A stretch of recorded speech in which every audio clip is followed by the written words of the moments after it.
Entendido. Voy a pausar la grabación. Y ahora sí, veamos si hay gente esperando para entrar a la chiquilla y te puedo restar. Ay, ¿dónde está? Mi amiga. Mi amiga. A ver si me habló. Nadie.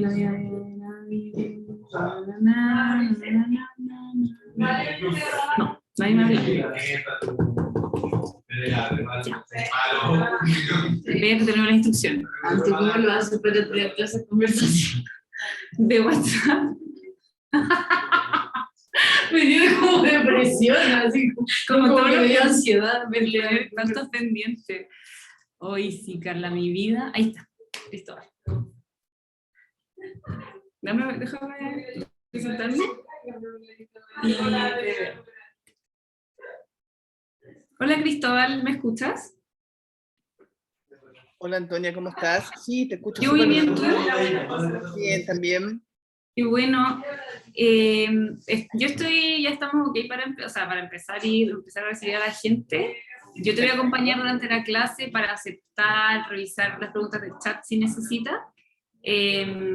Y todo lo que es técnico, estoy yo. Voy a grabar tu clase, todas las clases se graban y luego quedan en la página de la UCC Ambiental.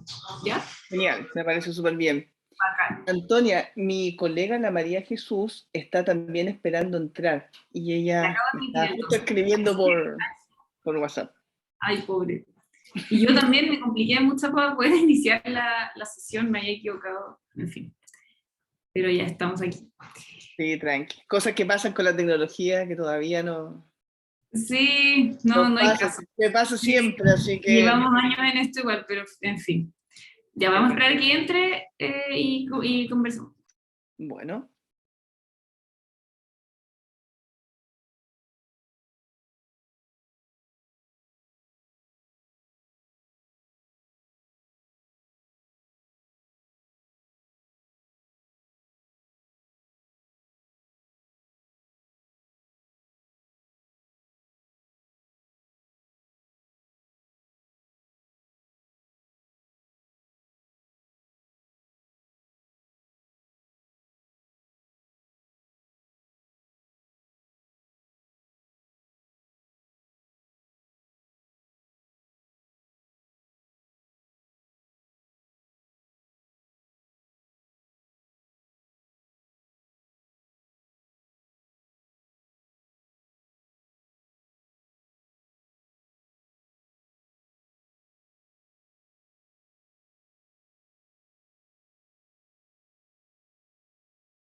Hola. Hola, María José. Jesús. ¿No? María Jesús. Hola, yo soy Antonia. Soy de FIMA y que voy a estar apoyándolos en la parte técnica del curso que vamos a empezar hoy día. A mí me interesa mucho este tema en particular, así que estoy feliz que me haya tocado moderar su taller. Oh, qué bacán. ¿Sí? Oye, mi primera dificultad técnica es que se me echó a perder la cámara del notebook, entonces me quiero conectar del notebook y del celular. Va a tener la cámara del teléfono, pero hacer todo desde el compu. Ya, entonces, ¿quiere entrar con otra cuenta a la clase? Sí, y ya estoy esperando para que me dejen entrar. No sé exactamente cómo aparece. Chile, María o Valle. Sí, Catalina ese. Flores. Le María cambié el nombre. tú eres María Flores. Admitir. Los voy a hacer anfitriones, a los dos. Ya, bacán. Anfitrión. Gracias. Y Cristóbal también. Y también María Jesús de nuevo en tu computador. Hace co-anfitrión. Y ahí deberían poder compartir pantalla sin problema. Yo voy a estar tratando de silenciar si hay un micrófono prendido, etc. Recomiendo que aclaremos en un comienzo de la clase si las preguntas se van a hacer para interrumpir y resolver de inmediato o si las vamos a dejar para el final. Y si, no sé cómo ustedes lo tienen pensado, ya que son dos, tal vez ya cuentan con ese apoyo, pero si no, yo las puedo mirar y en el fondo al final destacar algunas que puedan ser interesantes. Si no, lo pones a ustedes y en el fondo me ofrezco por si quieren, si te sirve. Habíamos pensado que cada uno le hiciera el seguimiento al otro y que si era pertinente interrumpiera, pero no estar todo el rato interrumpiendo. Ya, bacán. Eso es como para que lo aclaren al principio, para que la gente sepa nomás. Si no, Sí. agarran y prenden. Ya está mi nombre. ¿Ven la presentación, no? Se ve como el PowerPoint entero. Sí, no la he abierto. Y en un momento nos vamos a salir de aquí para abrir un Menti. Ya. Lo voy Súper a dejar aquí solito. bacán. Perfecto, estoy revisando que tengamos todo. Audio y video funcionando bien.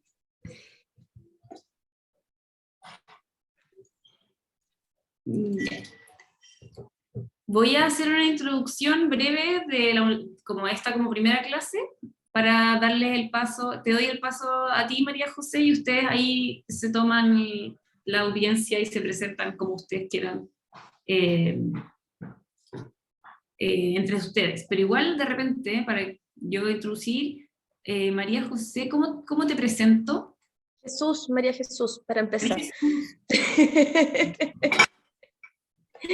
Bueno, De momento, es que estoy justo en transición de cargos, entonces no he armado mi nuevo relato de cómo me presentan.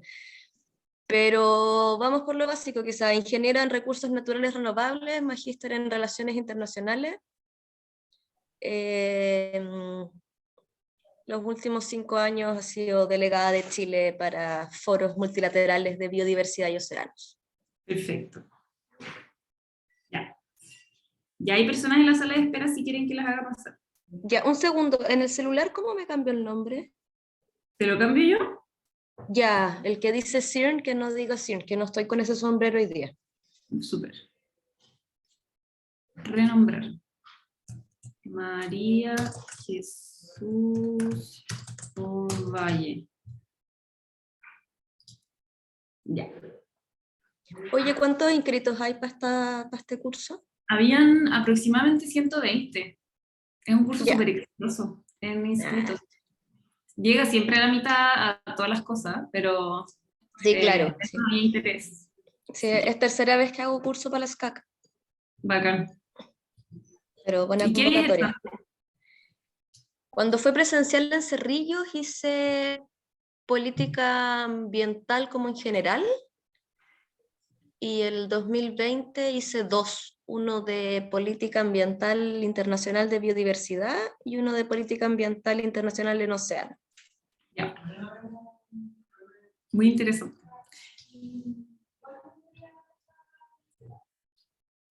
Bueno, cuando quieran hago entrar a la gente que está. ¿Estamos, Cris? Dale, estoy listo, así que démosle. Démosle.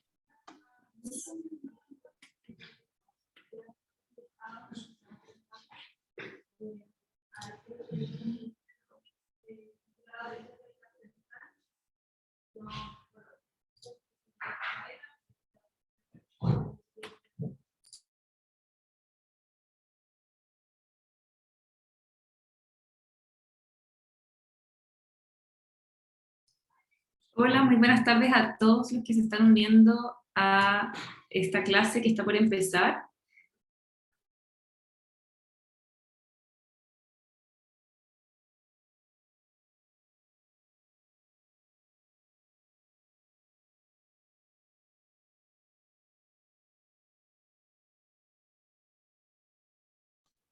La perdimos, parece.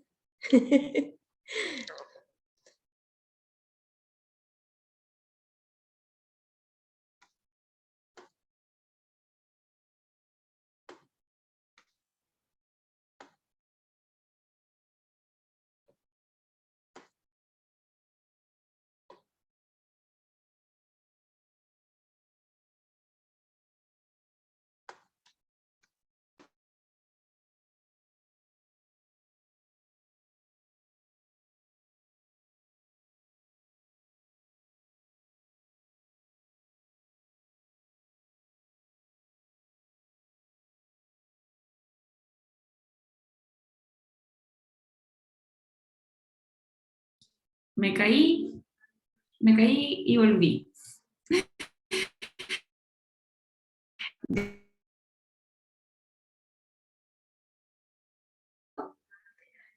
Aquí, ya.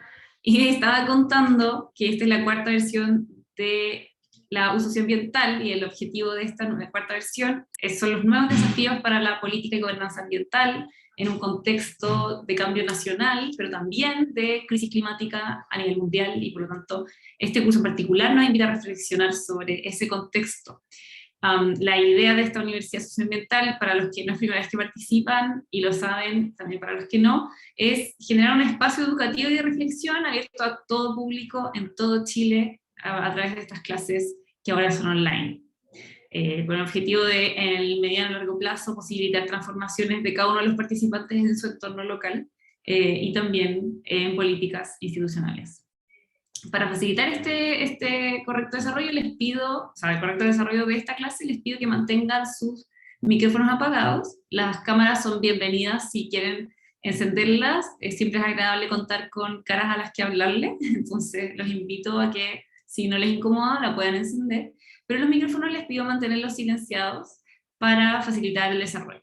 ¿Ok? Sin molestar más, les dejo con María Jesús Ovalle, que es de formación ingeniera en recursos naturales renovables, magíster en relaciones internacionales y por los últimos 5 años delegada representando a Chile en foros de biodiversidad y océanos. María Jesús, te dejo entonces a cargo de esta clase y yo me mantengo en silencio. Muchas gracias. Bueno, comentarles que estoy con un pequeño tema técnico, así que me van a ver por un lado, pero me van a oír por otro. Este curso lo hacemos en conjunto con Cristóbal Hernández, para que saludes.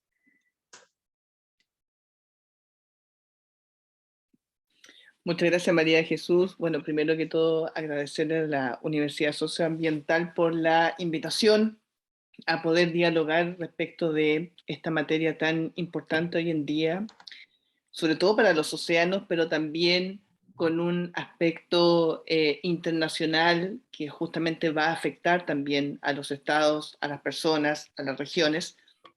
Así que es mi primera vez dictando una cátedra en este espacio, me siento sumamente contento.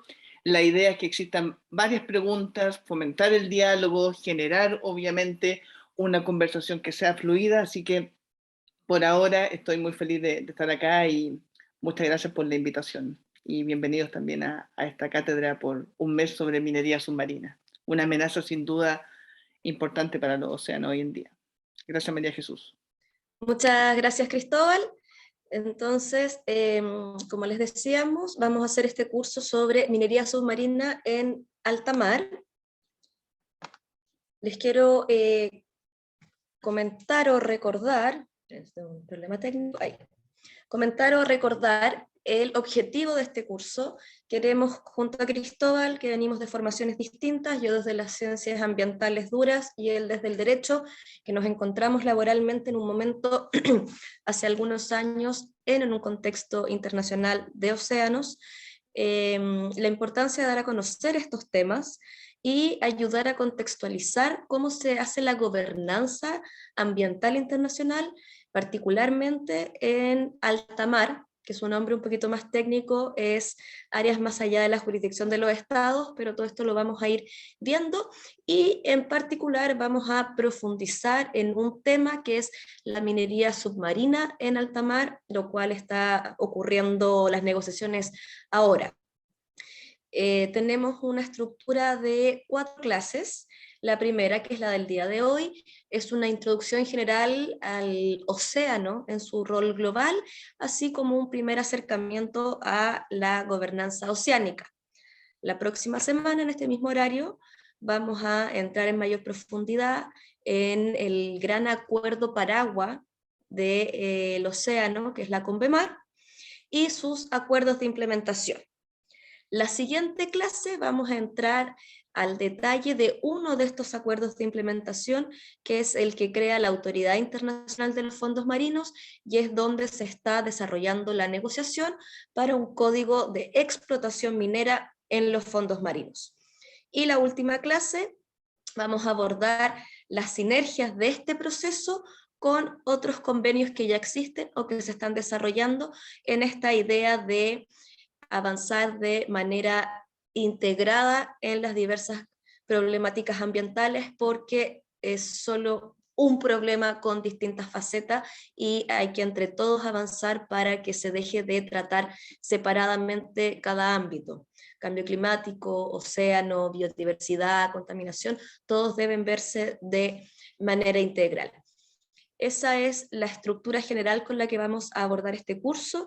Quizás algunos de ustedes ya han tomado cursos conmigo, si es así, bienvenidos. Yo ya he hecho en 2 versiones anteriores temas similares, si es su primera vez también bienvenidos. Y por lo mismo, 2 cosas. Una es comentarles que para el tema de las preguntas, cuando yo esté exponiendo, haciendo la clase, Cristóbal va a estar atento al chat. Así que por favor por el chat vayan planteando sus inquietudes y bajo criterio de Cristóbal, él me va a interrumpir si es necesario o al final de un tema abordar esas preguntas. Vamos a tener un pequeño break en la mitad de la clase para luego volver con la parte más jurídica, digamos, y ahí yo tomo el rol de moderadora del chat y Cristóbal guía la clase. Están todos invitados a participar, ojalá prendan sus cámaras, como dijeron en la introducción, es más ameno, pero si no pueden, se entiende. Como no vemos muchas caras y es difícil hablarle a una audiencia desconocida, para comenzar, los queremos invitar a entrar a este Menti. Les voy a poner por el chat el link y la idea es contestar 2 preguntas muy simples. La primera es, ¿qué edad tienen? Para poder tener una idea. Y luego, se me quedó pegado al computador. ¿Dónde están?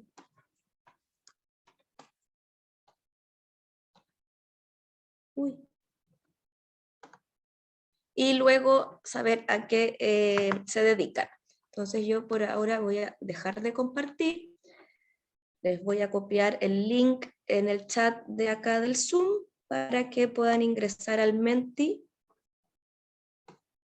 y contestar las preguntas. Denme un segundito.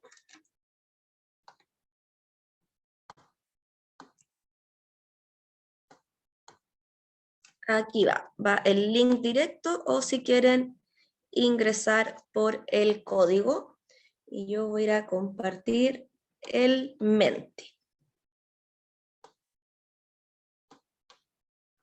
Entonces, la primera pregunta, hay 15 conectados, pero 4 somos nosotros, yo estoy 2 veces, Cristóbal, y la cuenta de FIMA, por lo cual son 11, y ahí ya podrían ver.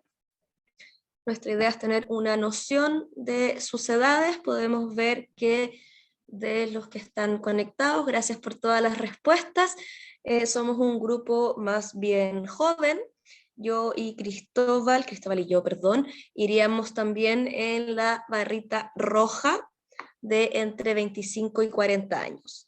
Así que estamos todos somos mayores de edad al menos, y nadie es mayor de 40, o sea, somos un grupo bastante afín etariamente. Y ahora los invito a contestar la segunda palabra para armar una nube de palabras.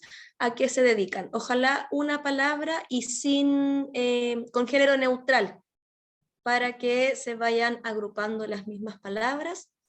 Los invito a ir contestando a qué se dedican, si son estudiantes, si son ingenieros, si son abogados, si son ambientalistas, si son periodistas, diseñadores.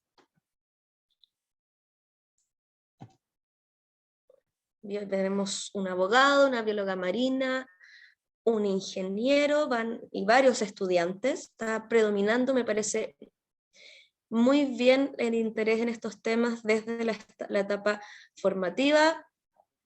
Hay alguien que se dedica al océano, me gusta eso. Hay un geólogo, áreas marinas protegidas, muy interesante, conservación también estoy viendo. No sé si alguien más quiere contestar. Si no, ya con eso, con Cristóbal al menos tenemos un primer acercamiento de cuáles son sus áreas de desempeño e interés. Harto océano. Hay un curioso, me gusta la gente curiosa. Y yo creo que, dado la cantidad de participantes y de respuestas, estamos listos. Muchas gracias. Para ustedes una palabra, pero para nosotros es todo el mapeo de quiénes son nuestros interesados en la minería submarina, que con Cristóbal lo hemos trabajado y ahora de forma independiente al trabajo estamos haciendo este curso para difundir este tema y su importancia. Así que muchas gracias por responder el Menti, y ahora sí nos vamos a la clase como tal.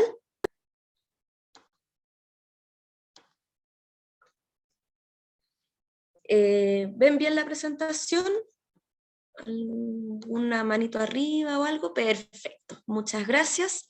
Entonces, como les decía hace un ratito, esta primera clase vamos a ver una pincelada, porque tienen que entender que estos son temas muy grandes, tan grandes como el océano, y nuestra idea es hacer este primer acercamiento a la temática, entonces ver la importancia del océano a nivel global y algunas nociones básicas de sus procesos y su estado actual, y también hacer una primera pincelada de cómo se da la gobernanza oceánica internacional, claramente con énfasis en aspectos ambientales, ya que podríamos tener énfasis en aspectos laborales, en aspectos pesqueros, en transporte. Hay muchas aristas de actividades que ocurren en el océano.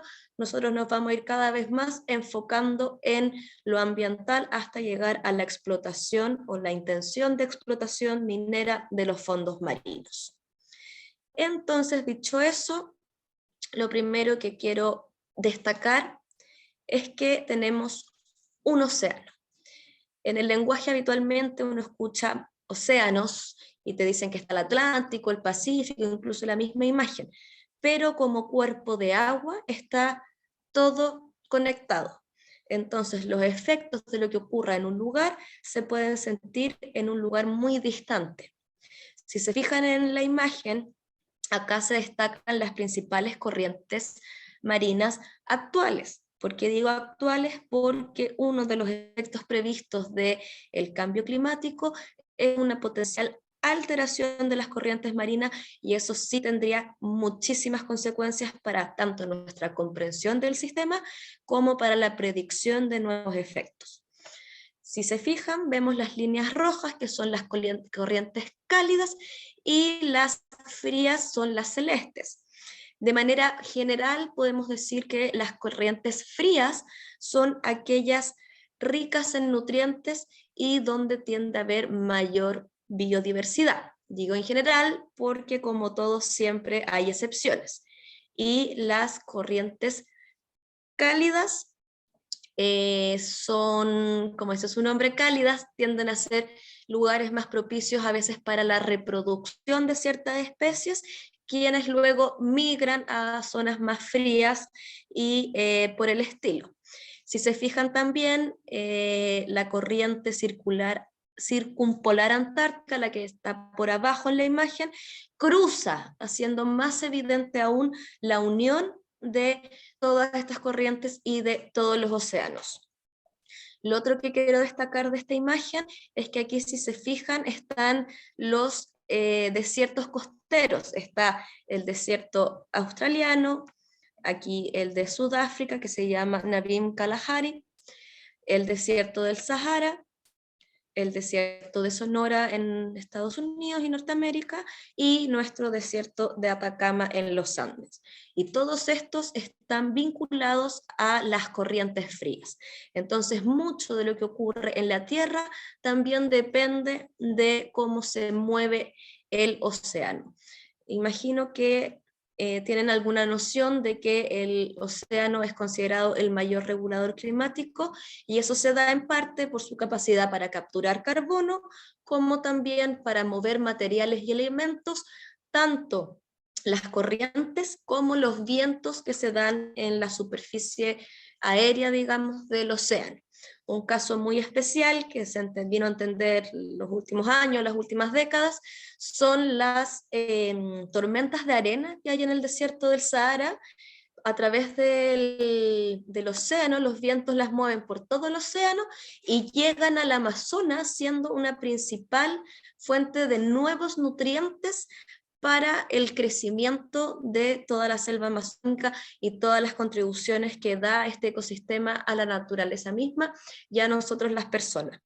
Entonces, para ir cerrando la imagen aquí, la idea de esta imagen es entender que todo esto está unido, todo funciona de manera integral y que el ser humano tiende a dividirlo para facilitar la comprensión, aun cuando él siga funcionando de manera integrada. Además de ser muy grande el océano, es muy profundo. A ver que se me actualice aquí la diapo. Estas imágenes yo las saqué de una página web que les voy a poner en el chat, que es muy entretenida, se llama The Deep Sea, el proyecto, y uno entra a la página y empieza a bajar, y a medida que uno baja te dice a qué profundidad vas y qué especies puedes encontrar ahí. ¿Qué es lo que quiero destacar acá? La primera imagen de arriba a la izquierda tiene una serie de especies, como quien diría, más comunes, estamos más habituados a ellos y se mueven en una zona más bien superficial del océano. Aquí, por ejemplo, esta foto está capturada a 78 metros de profundidad, donde pueden ver un oso polar, un pez payaso, una beluga. Si seguimos bajando, llegamos a lo que nos conoce a la Twilight Zone, o sea, como esta zona un poco más confusa, donde ya hay menos luz, que en este caso tenemos 240 metros. Es como dato decir que, si mal no recuerdo, el hombre que ha buceado o la mujer que han buceado a mayor profundidad ha llegado a cerca de los 300 metros, que suena mucho para escala humana, pero para las dimensiones y profundidad del océano no es tanto. ¿Por qué? Porque seguimos y tenemos la zona de medianoche, la cual es muy oscura. Aquí en la imagen puede ver que esta está capturada a 1300 metros de profundidad, o sea, 1 kilómetro de profundidad, que no es menor en términos, por ejemplo, de presión, si tenemos en cuenta que cada 10 metros aumenta una atmósfera la presión. Cuando uno está a nivel de superficie, todo el aire que tenemos sobre nosotros pesa 1 atmósfera. Cuando bajamos 10 metros, solo 10 metros, se nos suma 1 atmósfera. O sea, ya estamos a 2 atmósferas de presión. Imaginen la presión que hay a 1000 metros. Luego seguimos hacia abajo y tenemos la zona abisal. Aquí incluso tenemos ya especies registradas. Es una cosa parecida a una medusa, pero no es una medusa, que está viviendo a 4000 metros. Y aquí el detalle importante es que 4 kilómetros de profundidad es la altura promedio del alta mar. ¿Ya? Entonces, cuando hablemos más adelante de minería submarina a distintas profundidades, pero del océano profundo, piensen en promedio que están pensando en 4 kilómetros de profundidad. Luego seguimos y tenemos lo que se conoce como la zona hadal. Esta está más o menos a los 6000, 7000 metros. Y aquí también ya hay identificado especies. Desde una lógica científica, no quiere decir que sean las únicas especies que hay, sino más bien que son las que se han podido identificar. La dificultad técnica de acceder a estos lugares y la luz. Si pudiéramos llegar a esa profundidad y, como quien diría, prender la luz, probablemente veríamos muchos más seres vivos que aún no somos capaces de saber que existen, menos aún su rol en el ecosistema, en el funcionamiento del planeta, y también si es que puedan tener algún tipo de uso medicinal o de otra naturaleza. El océano es aún más profundo, y aquí hago el paralelo de que el monte Everest tiene alrededor de 8800 metros, y es la cumbre más alta de la superficie, pero en las profundidades del océano, haciendo un espejo, tenemos mucha más profundidad, particularmente en lo que se llaman las fosas. Como dice su nombre, es una parte estrecha, más profunda. Tenemos una en las costas de Chile, más o menos a la altura de Atacama, que llega hasta cerca de los 10.000 metros. Y ya para ir terminando en este acercamiento a las profundidades del océano, comentarles que hay identificados especies, como pueden ver aquí, el cusk eel y el anfípodo adal a 8.000 y 10.000 metros. O sea, hay muchísima vida en el océano y muchos procesos que aún no conocemos y que es importante tener en cuenta cuando hablemos de minería submarina en alta mar. A pesar de lo vasto y enorme que es el océano, el ser humano de manera sistemática lo ha ido contaminando. No es menor pensar que hasta 1950 más o menos no había ni siquiera oceanógrafos. Es un rubro bastante nuevo. El océano se consideraba infinito tanto en su provisión de recursos como en su capacidad de dilución de contaminantes. Pero hoy en día, con los avances y la investigación, ya sabemos de sobra que eso no es así. Acá les pongo una serie de imágenes para que les comente las principales fuentes de presión y contaminación en los océanos. Como muchas otras especies animales, los animales acuáticos están enfrentando tasas de extinción mucho mayores a la de los últimos siglos. Esto en buena parte se asocia al inicio de la revolución industrial y al aumento de la presión sobre los recursos que permitió el uso del petróleo y los combustibles fósiles como combustible. La cantidad de energía que contiene el petróleo permite hacer muchas cosas, dicho en simple, y eso ha supuesto sistemáticamente una presión sobre los ecosistemas. Y así, si se fijan en este gráfico, el caso de los peces, de los anfibios, su inclinación de las líneas muestran de manera simple lo crítico de las tasas de extinción y de las especies que ya se han extinto. Del mismo modo, la pesca es considerado por IPBES, que es como el IPCC, pero de biodiversidad, o sea, es una plataforma intergubernamental para la interfaz ciencia política. Habla de los datos de la explotación directa en los océanos como el principal impulsor de pérdida de biodiversidad. Ellos hacen un listado en que el primer o el mayor impulsor de pérdida de biodiversidad en los océanos es la explotación directa, es decir, la pesca y la caza de especies marinas, seguido por el cambio de uso de suelo, luego el cambio climático, los efectos del cambio climático en la biodiversidad marina, luego la contaminación y, en quinto lugar, las especies exóticas invasoras. La pesca, que en algún momento se pensó que era infinita, ya la tenemos bastante saturada. Como pueden ver en el gráfico de abajo a la izquierda, hay, con el paso de los años, bueno, este gráfico no está tan actualizado, pero les aseguro que las tendencias van por la misma línea. Hay cerca de un 20% de especies que ya están en una calidad de sobrepesca, o sea, están sacándose más peces de los que necesitan esas poblaciones para mantenerse. Si tú sacas a los juveniles, o si sacas a los juveniles antes de que puedan reproducirse, si sacas a los adultos más grandes, no quedan individuos para darle continuidad a esas poblaciones. Asimismo, hay cerca de un 60 más o menos por ciento de las pescas, de las pesquerías, que se consideran que están en su límite superior sostenible. Y ahí se dan visiones opuestas. Algunos creen que eso quiere decir que está bien manejado, pero desde una visión más proteccionista, eso significa que cualquier medida de manejo pesquero mal llevada a cabo, ese límite superior pasa a ser sobrepesca o sobreexplotación. Y para terminar esta lógica de sobrepesca, pesca completa y subexplotada, actualmente al año 2017-2020 se hablaba de entre un 5 y un 7% de subexplotados.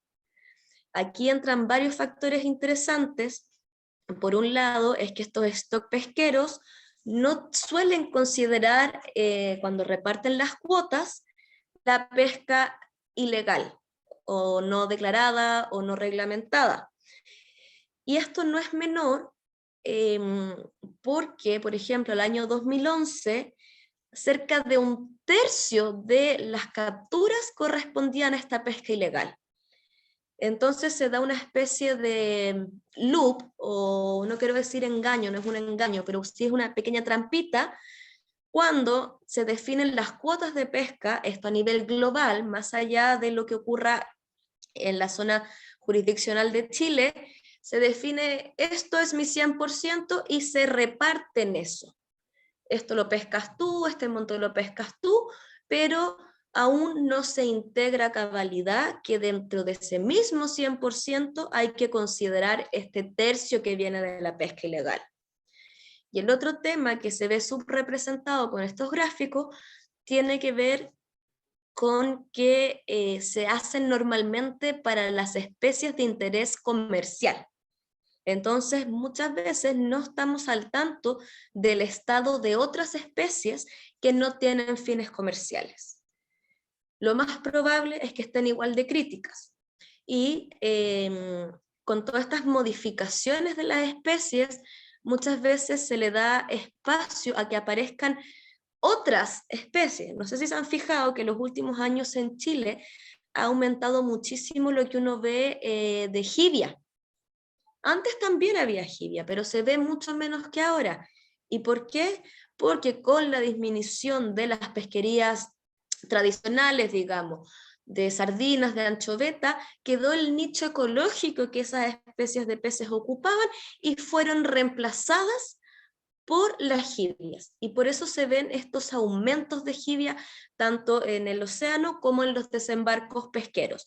Entonces hay hartos temas que hay que agregar al análisis de los datos de las pesquerías, pero sin lugar a duda, el estado de las pesquerías, el estado de la biodiversidad en los océanos está crítica por solo ese factor humano, al cual le vamos a agregar distintas fuentes de contaminación. La mayor parte de ellas provenientes desde tierra hacia el océano, que esa es una interfaz que se estudia poco, podríamos decir. Cómo lo que ocurre en tierra se desliza, digamos, y llega hasta los océanos.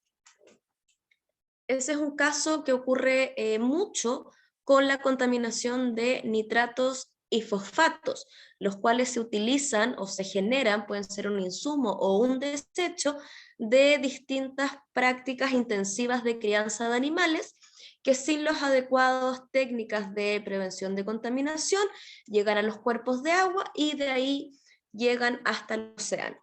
Ahí el caso más grande, podríamos decir, o emblemático, tiene que ver con el Golfo de México. ¿Ya?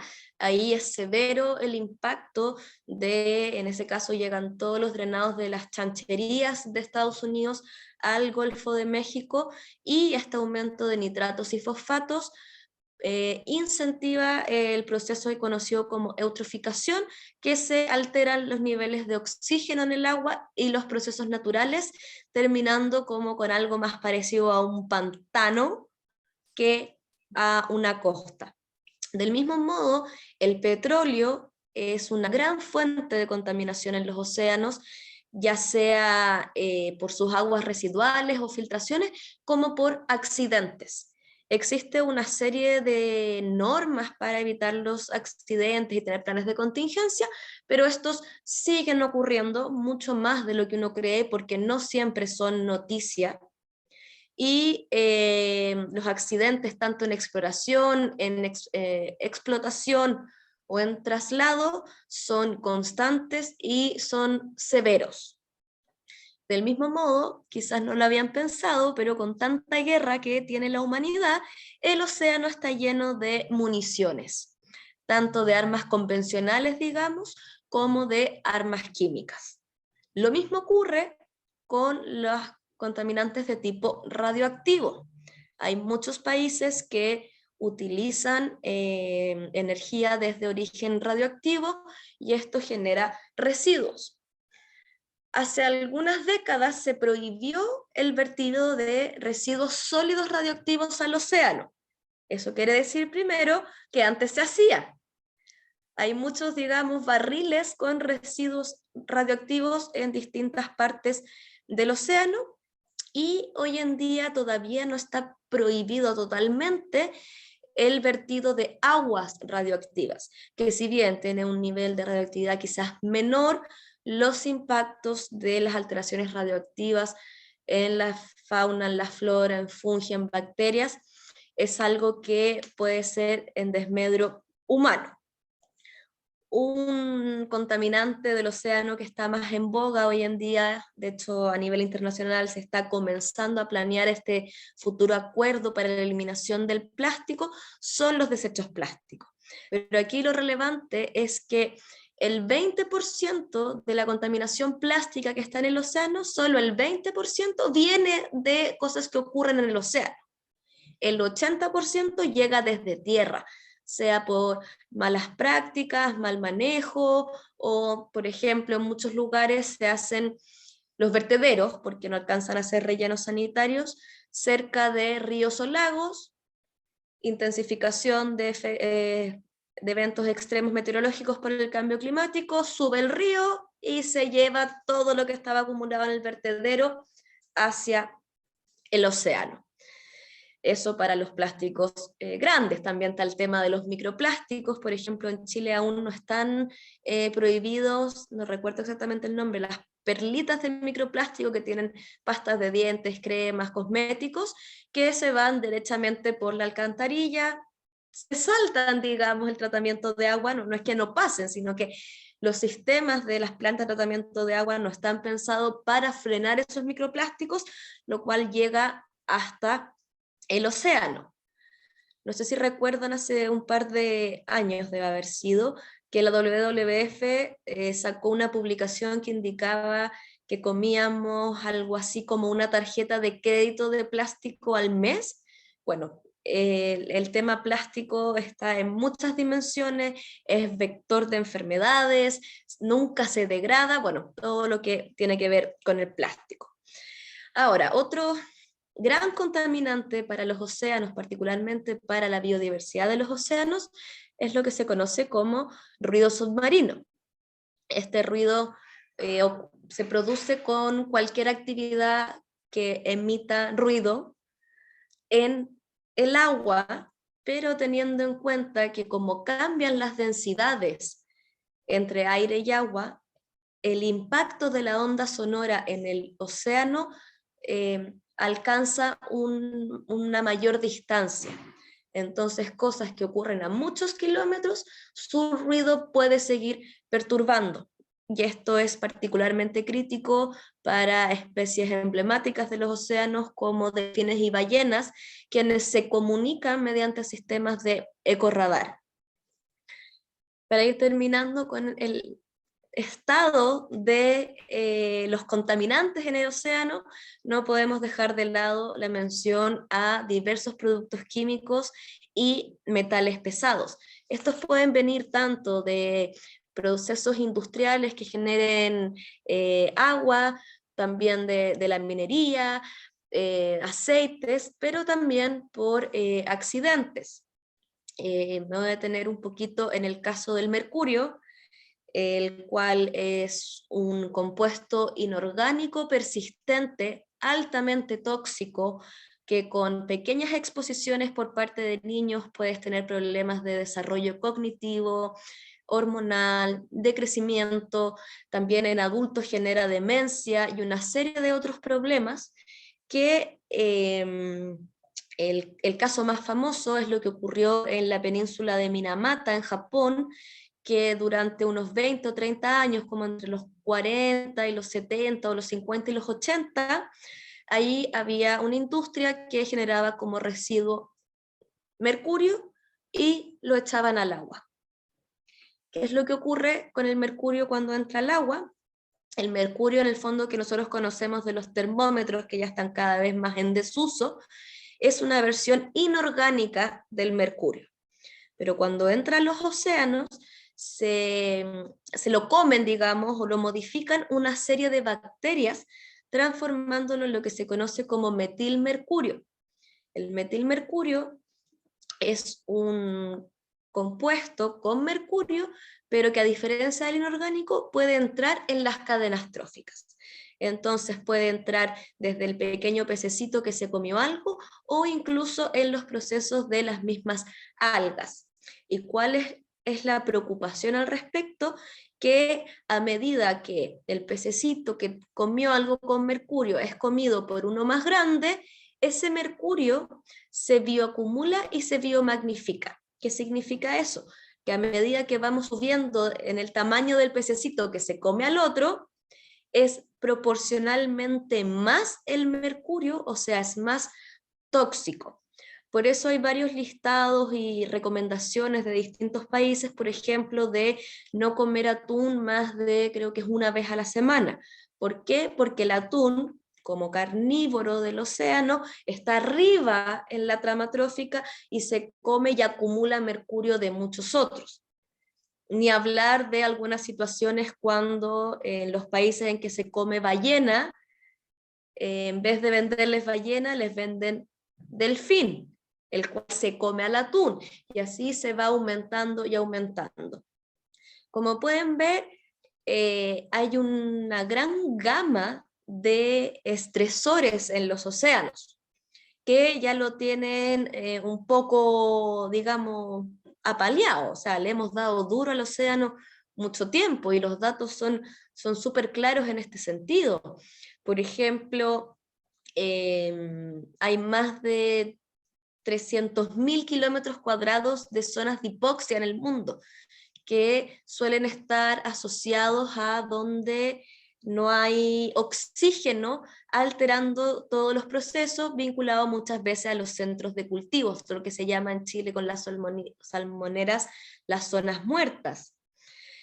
Por ejemplo, también indicarles que los corales, que además de ser muy bonitos, cumplen un rol en la protección costera de donde están. La cubierta viva de corales ha disminuido a la mitad más o menos en los últimos 100 años, y entenderán que el proceso de formación de un coral y de un arrecife es muy lento. Destruirlo es muy rápido, pero restaurarlo, si es que se puede, es muy lento. Y no sé, ¿qué otro dato les puedo dar? Por ejemplo, las praderas marinas. Imagínense si alguna vez han visto un manatí en la tele o en vivo, que están como en estas aguas poco profundas, como con pastito marino. Bueno, la estadística dice que desde 1970, cada década la cobertura disminuye un 10%. Lo mismo ocurre con los manglares, que son estos lugares también muy importantes para la protección frente a marejadas y subidas de agua en las costas, donde están estos árboles llamados manglares, que tienen las raíces descubiertas y son muy bonitos en estos ambientes salobres. Cerca del 36% de los manglares del mundo se han destruido para poner centros de cultivo de camarón. O sea, seguimos y seguimos sumando estresores y impulsores de destrucción de biodiversidad y de alteración de los procesos naturales del océano. Estamos al mismo tiempo pidiéndole que se haga cargo de todo el carbono que emitimos, teniendo todos estos contaminantes, destruyendo sus bases biológicas y alterando sus bases químicas. De esto puede salir algo totalmente nefasto porque no está claro cuál puede ser el gatillante que modifique totalmente la forma en que los procesos se dan. Y para sumar a todo esto, el fondo marino es muy atractivo en términos mineros. ¿Por qué? Porque tiene muchos minerales y metales. Estos se agrupan de manera general en 3 grupos. Como pueden ver en la imagen, el primero es lo que se conoce como costras cobálticas, es decir, que son ricas en cobalto. En verde podemos ver lo que se conoce como nódulos de manganeso o nódulos polimetálicos, es decir, que hay una roca que tiene distintos tipos de metales y minerales de interés comercial unidos. Y también está lo que se conoce como sulfuros marinos o chimeneas submarinas, que de hecho aquí más o menos en el término de la zona económica exclusiva de Chile tenemos de eso, se dan en las uniones entre, no son napas, ¿cómo se llaman? Placas. Entre placas tectónicas se da estas uniones que generan los montes submarinos, que son particularmente ricos en términos de biodiversidad, pero también en minerales de interés para el comercio. ¿Por qué lo se ve con tan buenos ojos desde la industria extractivista? Porque las concentraciones son muy altas. Por ejemplo, Chile, un país muy minero, todos lo sabemos, lo que se conoce como la ley del mineral, es decir, el porcentaje de mineral que tú sacas de una tonelada de montaña es del 2-3%, ¿ya? En los fondos submarinos, los nódulos polimetálicos duplican o triplican esa proporción, es decir, por cada tonelada de material puedes tener 6 o 7. Eso lo vuelve atractivo, aún dejando de lado, o sea, aún ignorando en el fondo todos los impactos de la minería terrestre para ir ahora a hacerse minería al fondo marino. Lo que vamos a ir viendo en las próximas clases va a ser recurrente con esta imagen y la zona de Clarion Clipperton, que es la que está más explorada. Todos esos colores que ven aquí son países que han hecho por años exploración de los minerales. Está muy mapeado y están atentos a que se empiece a permitir la explotación de los fondos marinos, que por lo demás son un patrimonio común de la humanidad. Para ir cerrando esta parte, comentarles que hay distintas técnicas que se están desarrollando para hacer la extracción, ya sea de los sulfuros masivos, o de los nódulos polimetálicos, o de las cubiertas, o sea, costras cobálticas, ¿ya? Y cada uno con distintos impactos. Lo que yo les quiero transmitir es que los impactos de estos procesos no están suficientemente estudiados. Aún vemos tantos conflictos en minería terrestre, que es un entorno que nos es mucho más familiar, y ahora quieren ir a hacer eso a, como les decía, 4 kilómetros promedio de profundidad. Uy, se me cayó el celular.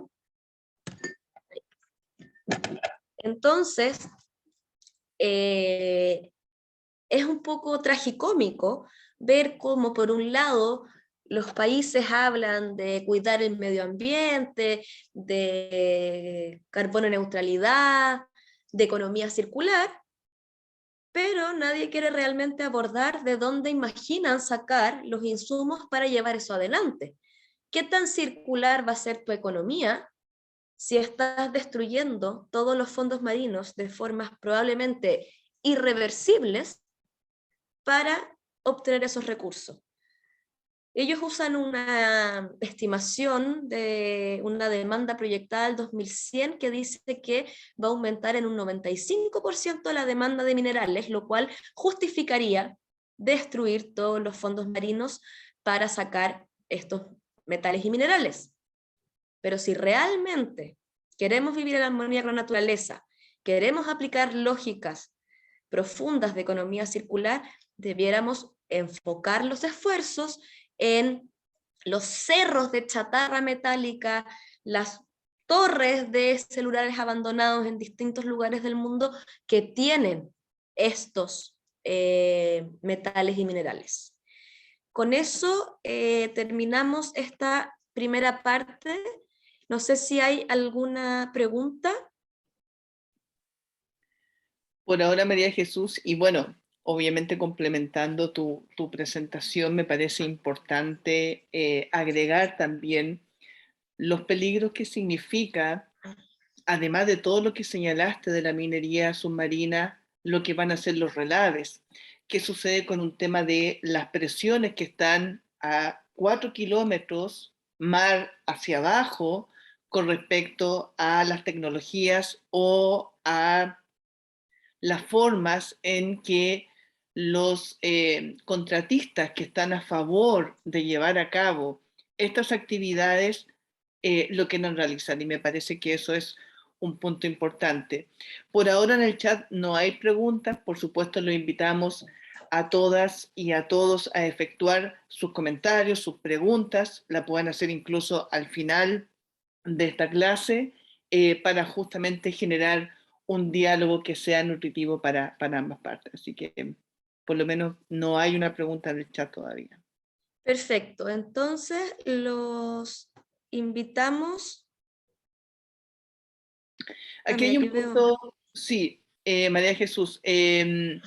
Antonia pregunta, bueno, que obviamente todavía no está claro quién efectuó el catastro de estas zonas de abundancia de metales y justamente para qué puede servir esa información.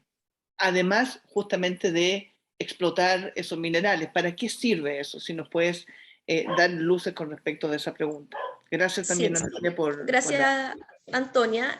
Ese catastro se hace en conjunto entre los contratistas, los interesados en hacer esto, y la Autoridad Internacional de los Fondos Marinos. Entonces, a medida que vayamos profundizando en esta institución y cómo funciona, va a ir quedando más claro cómo se va armando este catastro y también algunas trampitas que hay por ahí en algunas malas prácticas que se han evidenciado.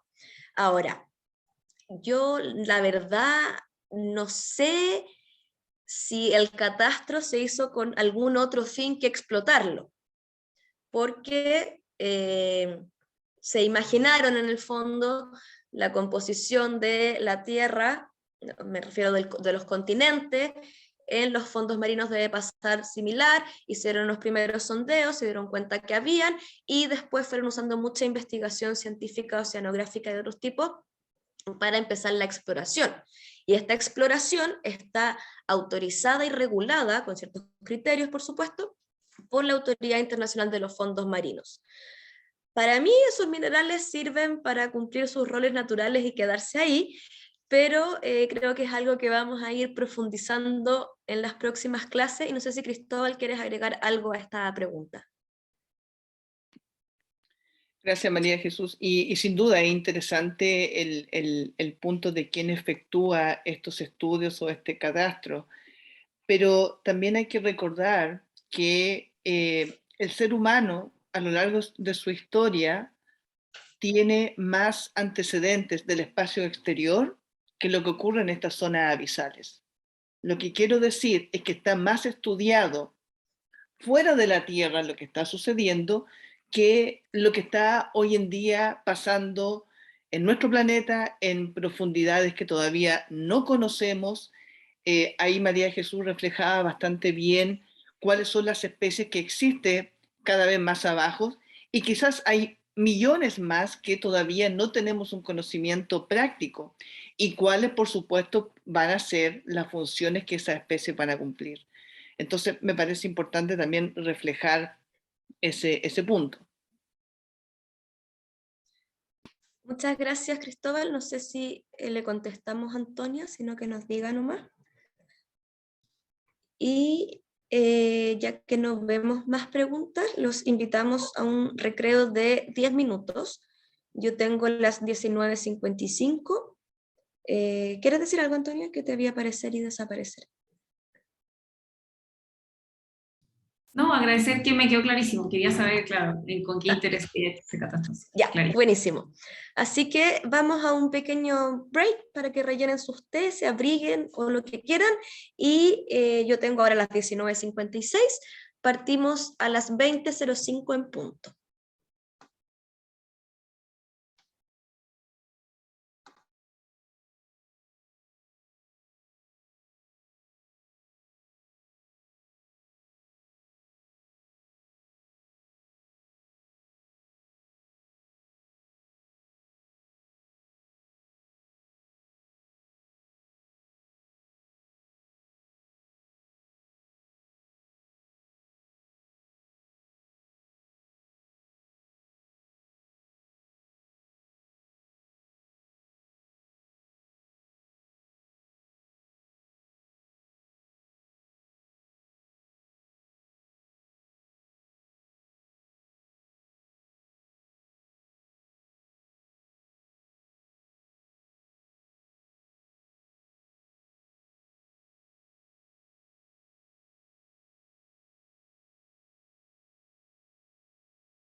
Muy bien, siendo las 8:05, cumplimos con el break, así que muchas gracias por estar acá.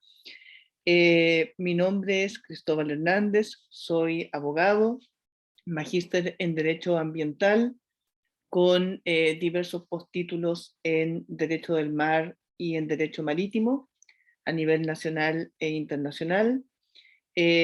Comentarles que mi antecedente laboral, antiguamente trabajé durante 6 años en el Ministerio de Relaciones Exteriores, específicamente la Dirección de Medio Ambiente y Asuntos Oceánicos, en el Departamento de Océanos, en forma determinada, donde fui asesor legal y negociador de Chile en ciertos procesos del ámbito del derecho del mar, como por ejemplo es el proceso de BBNJ, que lo veremos con mayor detalle en los próximos versiones del curso.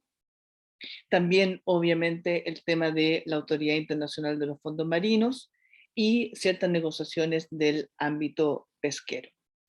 Actualmente, desde el año 2021, soy asesor de política oceánica de High Seas Alliance, que es un conglomerado de 50 ONGs internacionales que estamos trabajando, obviamente, para la conservación y la protección del océano. En ese conglomerado, actualmente ejerzo el cargo de co-líder para América Latina. Así que esa es una breve presentación. Gracias a FIMA por invitarme a participar en esta clase de un tema tan importante, y justamente lo que dice la pantalla es cierto, somos océano. ¿Y por qué reflexionamos de esta manera? Reflexionamos de esta manera porque actualmente el océano, al ser uno solo y al estar interconectado, justamente tiene y impacta en la vida del ser humano de manera directa. María Jesús nos comentaba en la primera parte de esta sesión respecto del estado de los océanos, y es justamente una realidad que hoy día a nivel internacional, a nivel regional y lamentablemente también a nivel de países, muchos estados se encuentran en una situación bastante compleja con respecto a la conservación oceánica, la sobreexplotación pesquera en algunos casos, la pesca ilegal no reglamentada y no regulada es también una amenaza, la acidificación del océano, por otro lado, como un efecto del cambio climático, y por supuesto los plásticos que sin lugar a dudas vienen a conformar estos grandes grupos que se denominan como la amenaza que afectan al océano. A pesar de eso, tenemos hoy en día un nuevo desafío, y el nuevo desafío es lo que justamente titula este curso, la minería submarina en alta mar, que sin duda es un tema que impacta a la comunidad internacional, que obviamente tiene muchos detractores y que también van a establecerse de manera muy, muy compleja en cuanto a la regulación de lo que se va a efectuar. En esta diapositiva simplemente queremos reflejar un océano resiliente, un océano que tiene obviamente no impactos del ser humano, y por otro lado lo que tendría un océano con impactos severos ambientales, etcétera, producidos por el hombre. Esas son las dos caras de la moneda que hoy en día tenemos actualmente. La siguiente, por favor, María Jesús. Me parece importante, para comenzar a presentar esta parte del panel, creo que una imagen vale más que 1000 palabras. Y en ese sentido, me parece que es relevante que en esta diapositiva podamos tener una noción básica con respecto de dónde posiblemente se podría efectuar actividades de minería submarina en el futuro. En este punto tenemos dos colores. Primero, aguas jurisdiccionales, que son justamente aquellas aguas que tiene un estado ribereño, que está en un color azul más claro, donde ustedes lo pueden apreciar, por supuesto, pero también tenemos un azul oscuro que representa hoy en día la alta mar. Y es justamente en ese color azul oscuro es en donde se podría eventualmente efectuar actividades mineras.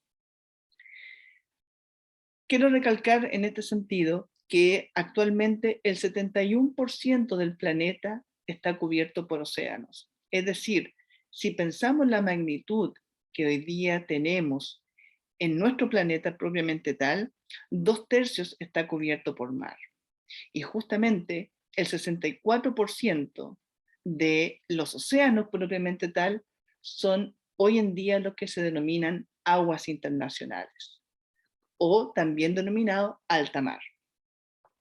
Y por lo tanto, el 45% de la superficie del planeta es alta mar.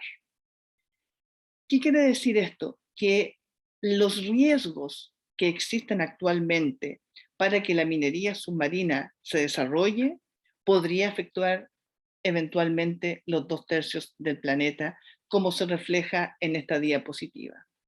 Y justamente es por eso la urgencia de distintos ONGs ambientalistas, como también algunos gobiernos que se han sumado a este llamado de detener la minería submarina y el proceso que se está desarrollando en ese marco para generar un código que permita regular la explotación minera en alta mar.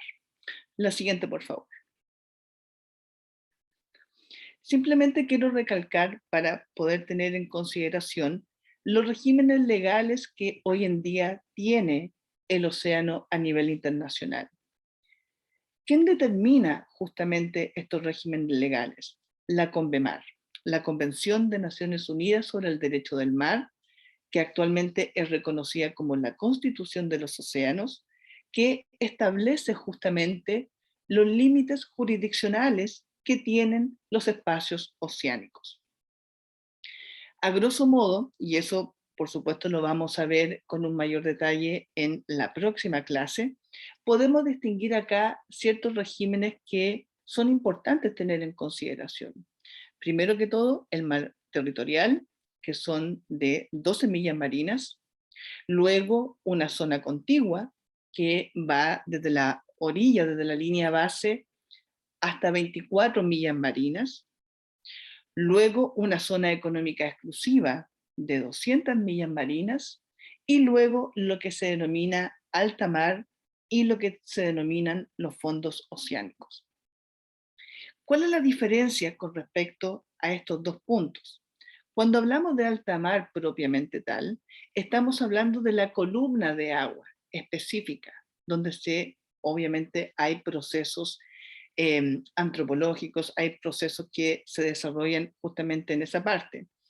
Pero también hablamos de lo que se denomina el fondo marino o el fondo oceánico, que es justamente lo que hoy día tiene en riesgo las actividades de exploración y explotación marina.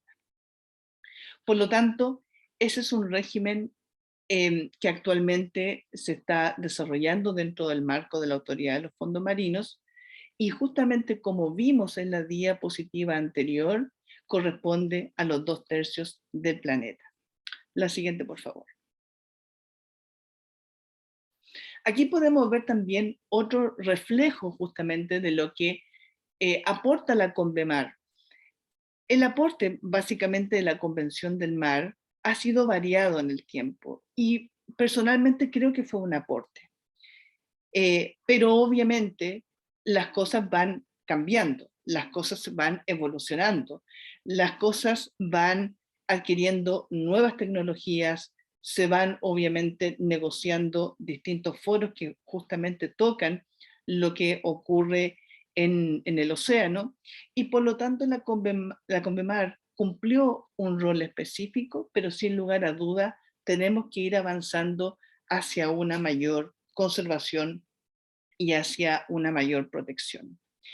En el lado derecho, por lo menos de mi pantalla, de esta diapositiva, encontramos lo que sucede en Chile actualmente, Chile continental y también Chile insular, con la zona económica exclusiva y, por supuesto, las ciertas áreas marinas que actualmente el Estado de Chile ha decretado para su conservación y para su protección.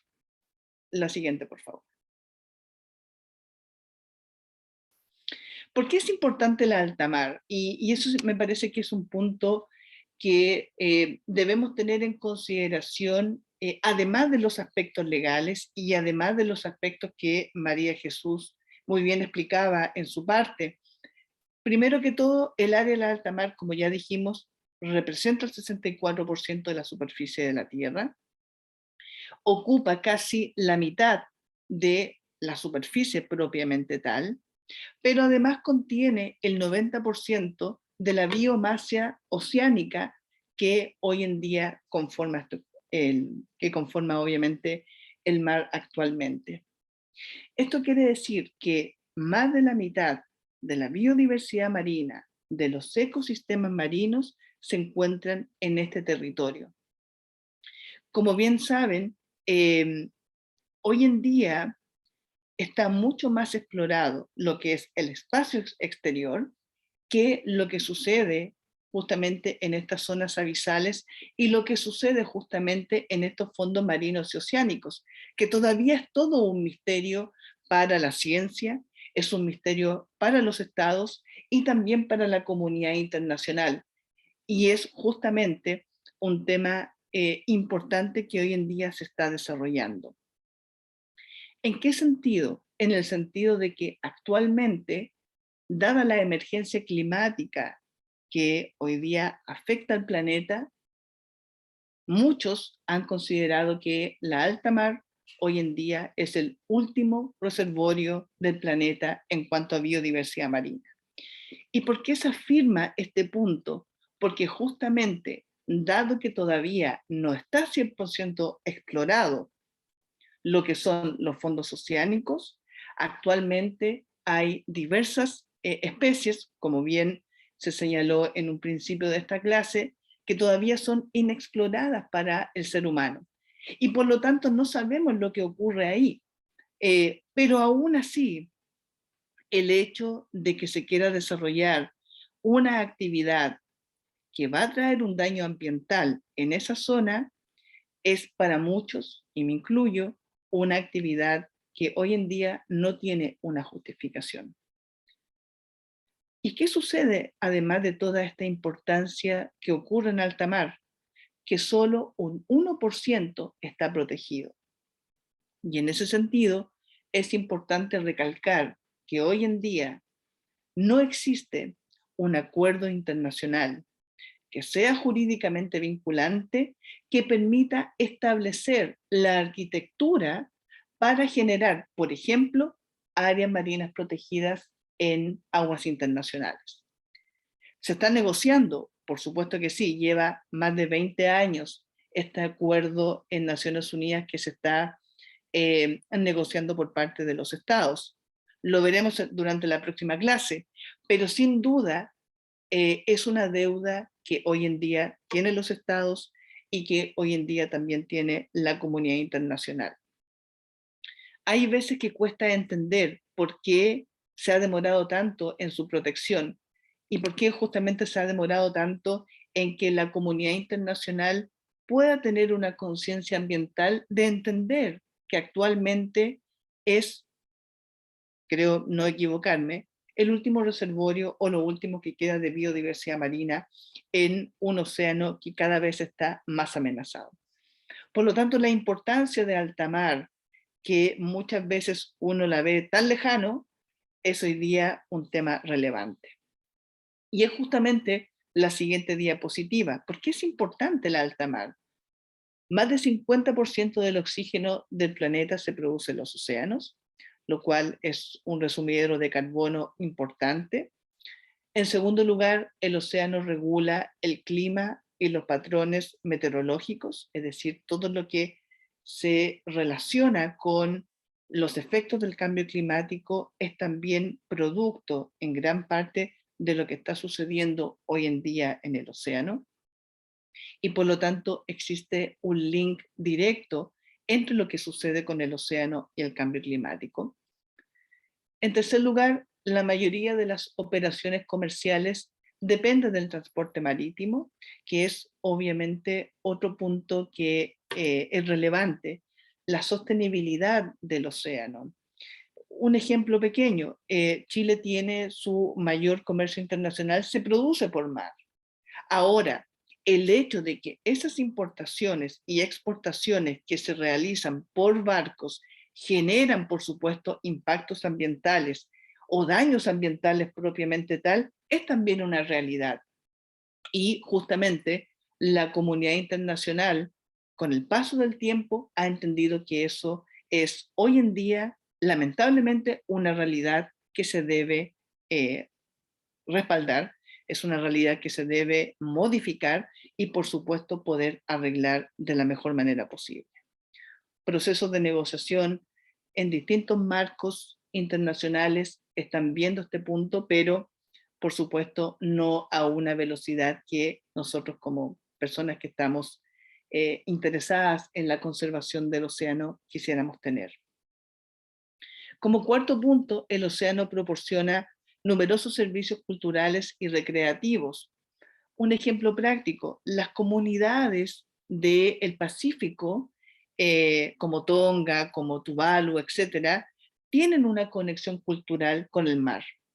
Así ha sido desde milenios, desde centenares de años atrás. Y por lo tanto, ellos tienen una comunicación directa con los efectos que produce el mar. Por lo tanto, hoy en día es un punto relevante el hecho de que se considere de que el océano es también, y juega por supuesto, un rol fundamental en cuanto a las costumbres, en cuanto al rol cultural, pero también en temas recreativos, como por ejemplo el buceo, etc. Las industrias marítimas son una parte fundamental de la economía mundial, es verdad, pero en este punto yo creo que cabe preguntarse ¿a qué costo? ¿Cuál es el costo de que esta economía internacional siga mirando en el fondo que la alta mar sigue siendo una cuenta de ahorro que no tiene un límite? Los estudios dicen lo contrario. Generalmente, lo que está sucediendo hoy en día en las costas o en otros lugares del mundo tiene un impacto negativo, porque el océano obviamente está interconectado. Pero me parece relevante que hoy en día ese cambio de paradigma está sucediendo a una velocidad que quizás podría ser un poco mayor, pero por lo menos está realizándose ese cambio de entender de que no puedo tomar un desecho y tirarlo al mar porque no va a tener un efecto. Tiene un efecto. Y hoy en día se están viendo estas amenazas que actualmente están siendo parte. La vida marina proporciona seguridad alimentaria a una gran parte de la población mundial. También es cierto, pero en ese sentido, la comunidad internacional quizás no ha tenido un efecto para regular de una mejor manera lo que es la pesca. Veíamos en la primera parte de este panel lo que está sucediendo hoy en día con la sobrepesca, con la pesca ilegal. Muchas pesquerías están sobreexplotadas, están llegando a un límite en donde no puede haber un manejo sustentable. Entonces, me parece que es importante tener en consideración ese punto y, por supuesto, la amenaza de la minería submarina es importante. También muchos medicamentos se fabrican con ingredientes provenientes del océano. ¿Qué quiere decir eso? Muchas farmacéuticas que hoy actualmente están desarrollando distintos productos, también el origen de esto es alta mar.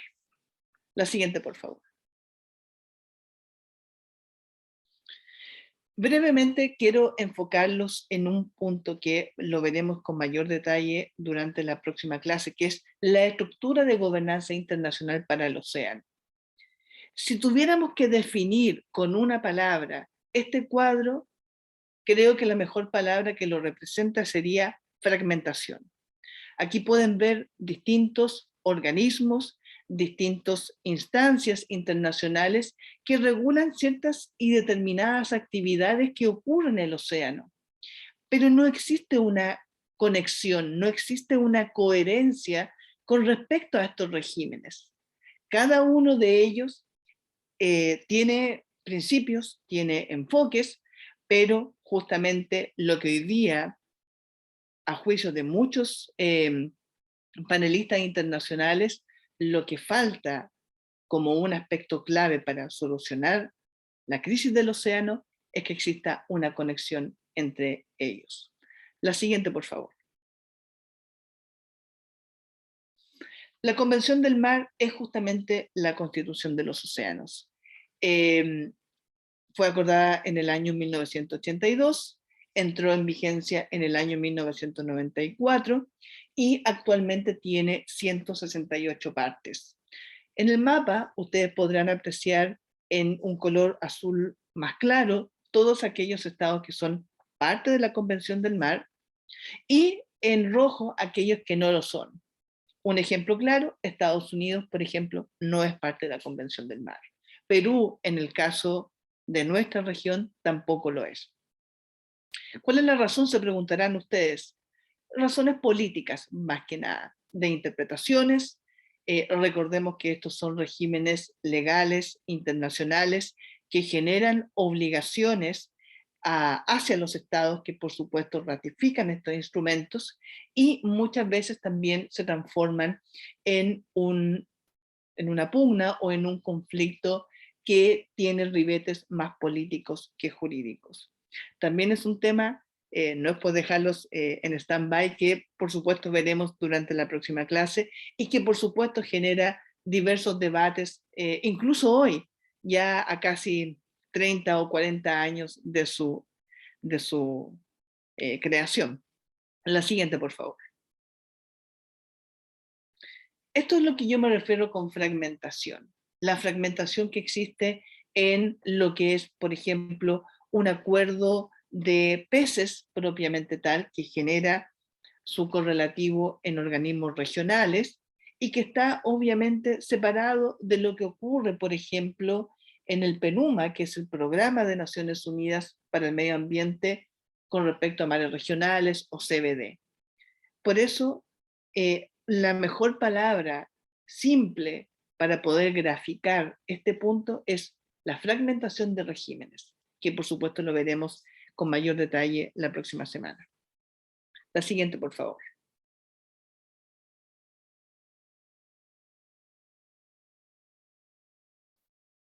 La próxima clase del 13 de julio, bueno, como ustedes saben, hoy en día era un marco global de lo que es la gobernanza oceánica.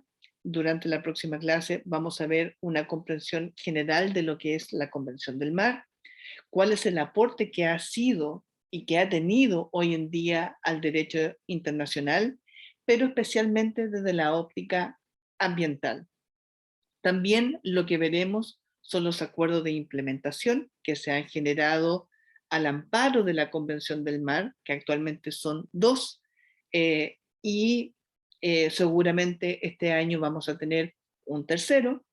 Por supuesto lo vamos a conversar para generar un diálogo fructífero durante la próxima clase y también los desafíos futuros que vamos a ver y que por supuesto se van a ir abordando a medida que pase la clase. No sé, María Jesús, si tú quieres complementar algún punto con respecto de este tema. Gracias, Cristóbal. Todos invitadísimos a la próxima clase, pero quería destacar, comparto plenamente contigo que la palabra de la gobernanza oceánica internacional es fragmentación. Lo tragicómico, que la que yo pondría a continuación, es solapamiento. Está todo muy fragmentado, pero hay muchas cosas que duplican funciones y por cada una, digamos, que se duplica, hay vacíos. Entonces, por último, si tuviéramos una fragmentación, pero que generara una especie de organismo funcional a pesar de ello, no habría problema. El problema es que toda esa fragmentación está más bien pensada para dificultar el cuidado, fomentar malas prácticas y entrampar cualquier avance en otra dirección. Solo complementar eso. No, totalmente de veo acuerdo. Yo creo preguntas. que es un punto importante el que acabas de tocar. Por supuesto, todos invitados en la próxima sesión para poder generar, obviamente, un debate constructivo con respecto de este punto. Y siendo las 8:30, perfecto, queremos ver si hay alguna consulta, algún comentario que ustedes puedan realizar. Por favor, siéntanse libres de efectuarlo. Sí, y mientras levantan la mano o escriben, yo les recomiendo, si aún no lo hacen, que vean la serie Our Planet, todos, pero en particular el capítulo de alta mar, porque es maravilloso. Moisés dice, a nivel nacional también se ve ese problema de fragmentación y solapamiento en gobernanza marino-costera. Por supuesto, es como un fractal que se ve en todos los niveles, solo que muchas veces uno desconoce lo que ocurre en la gobernanza internacional y a veces quizás se tiende a creer que está más ordenado, pero no es así. Sí, totalmente. Cristóbal, Y complementando ese punto, María Jesús, perdón, gracias Moisés por la pregunta. Eh, Chile ya tuvo un caso hace algunos años atrás donde existían una fragmentación de normas ambientales, específicamente cuando existía la CONAMA, la Comisión Nacional de Medio Ambiente. Y luego, obviamente, con el paso del tiempo, la creación del Ministerio del Medio Ambiente con los tribunales ambientales, con la Superintendencia del Medio Ambiente, vino de alguna forma a cerrar esa fragmentación. Y, por supuesto, lo que se creó fue esta institucionalidad ambiental que hoy día tenemos en Chile, que por supuesto es perfectible totalmente, pero que sin lugar a dudas vino a destrabar un poco estos puntos que actualmente no sabía si ibas a una norma A o B o de qué servicio, sino que vino a estandarizar ese problema de la fragmentación. Me parece que sí, hay otra así es. pregunta. Hay otra pregunta, aunque es materia de la próxima clase, pero Carolina pregunta cómo determina la Convemar cada una de las zonificaciones. No me queda claro a cuál se refiere, si son presentadas por cada país, cada cuánto se definen. No sé si será alta mar y, y Sí, jurisdiccional o si se refiere a otra. gracias, No, Carolina. efectivamente, ¿quién determina la cantidad de zona económica exclusiva? ¿Cuál es el mar territorial? Entiendo que hay propuestas por países, pero son secretas. Entonces, bueno, quizás ya en materia de la próxima clase y lo dejamos para pasar para la próxima clase nomás, pero era algo que me quedó dando vuelta. Gracias, Carolina. Lo que te puedo adelantar con respecto de ese punto es que esto fue una materia sumamente compleja cuando se negoció la Convención del Mar por allá por el año 70, 80 aproximadamente. Actualmente la zonificación está definida en el texto. Las 12 millas marinas, por ejemplo, del mar territorial que tienen los estados, está definida en la Convención del Mar. Asimismo, la zona económica exclusiva, las 200 millas marinas, está definida justamente en la Convemar. Pero el raciocinio para eso fue justamente antecedentes históricos que lo vamos a ver durante la próxima clase.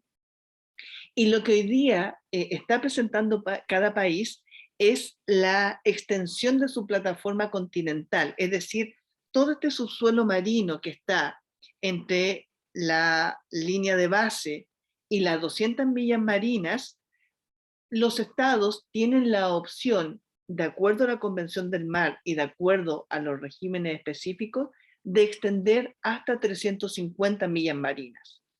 Pero para eso tiene que seguir un procedimiento bajo la Comisión de Límites de Naciones Unidas y que justamente tenga todos los fundamentos legales, científicos, geológicos para hacer hincapié en extender esa plataforma continental. Me parece que ese es el punto que quizás era tu duda.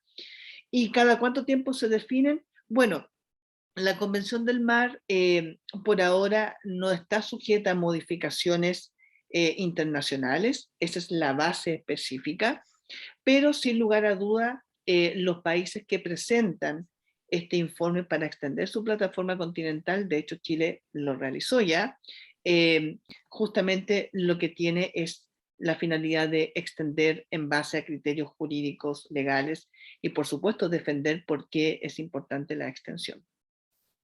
Espero haberte respondido, Carolina, o cualquier duda, feliz de responder.